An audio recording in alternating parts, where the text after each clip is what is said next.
our partnership with Dante's allows us to provide the Kuder Journey platform. It does have custom content specifically for the U.S. military.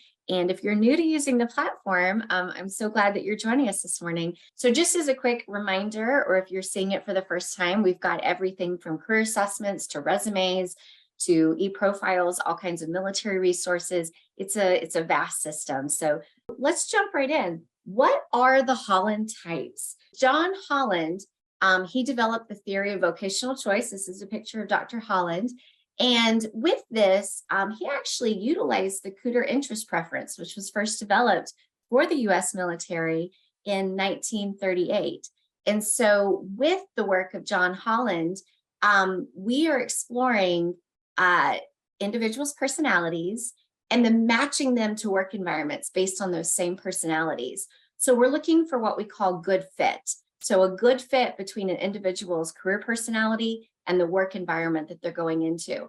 And what we know about good fit is it's more likely to lead to satisfaction in a career choice. So I think it was kind of those 4 steps: the individual's personality, the personality of the work environment, establishing a good fit, and then aiming towards satisfaction. So the first one is realistic. I think of these, if we're going to go really stereotypical, I think of these as one way to classify them as our Home Depot people, right? These are the doers. They get things done, if you've seen that commercial. So realistic, but that's very much a stereotype. Realistic is a much bigger bucket. So when we talk about realistic career personalities, these are our folks who are hands-on. They are very strong when it comes to athletic ability, electrical, mechanical skills. Again, these are very hands-on people. They like to produce a product that's tangible at the end of the day. So I won a game, I built a building, I repaired an electrical outlet. They're very practical, they're down to earth people. They get things done, they make stuff happen. So these are our realistic folks. When we talk about our investigative people, another way to classify them would be our thinkers. Now, does that mean the other 5 buckets of career personalities aren't thinking? Absolutely not. It's just that that's really what one of their main personality types is. They are thinking through and asking really great questions. So they have strong math and science ability. They are very curious people. They're very studious. You might find these folks in a lab studying a problem. You might ask, they might be asking questions about how our world works. These are the folks that I think about when they first looked at the sky and said, can we put a man on the moon? So these are our thinkers. They're investigative and they're asking really great questions. Then we have our artistic bucket.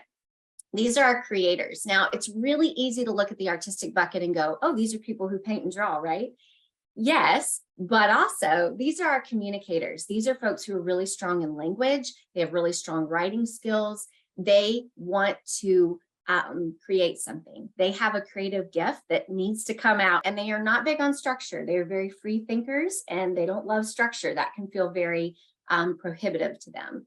So the next one we're going to look at is social.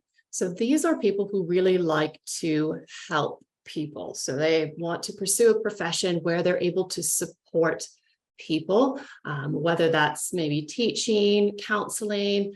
I would suspect many of you would probably have a prominent S amongst your code, and your work that you do with the servicemen is really providing that support and helping them. So when you're thinking about the different codes, Elizabeth already went through realistic. This is sort of the opposite. So realistic is people who like to work with their hands and machines and tools. Social are people who like to work with other people. They tend to be very friendly, very helpful, and people whose calling is really to support other people. So social are the helpers.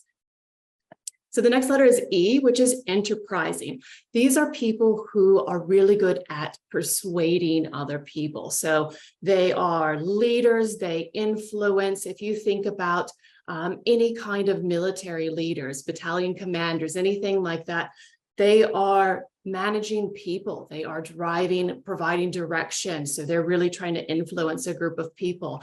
Lawyers would be another good example. They're trying to persuade the court one way or another. So trying to convince people of something. Same with salespeople, even marketing. Chief executives are good examples of persuaders. So entrepreneurs as well. So someone who basically is trying to convince people of an idea or influence them somehow. These people tend to be very outgoing, very energetic, and very confident, as you would want a leader to be. So enterprising means kind of managing people, leadership roles, and people who are influencers. So that's enterprising. And the last one I will talk about is conventional. So these people are the organizers, if you will. So this is sort of the opposite of artistic. So people who are drawn to conventional roles like things that are very clear, very structured, have processes in place. They adhere to rules. It might be someone who's in a record-keeping type of role, secretary role. Accountants are a good example because obviously you want someone who's very detail-oriented and adheres to those specific financial requirements. So conventional are the organizers, but also really adhered to a structured and orderly process. People in compliance are another great example. So following regulations and set of rules. So these are the organizers, your conventional type.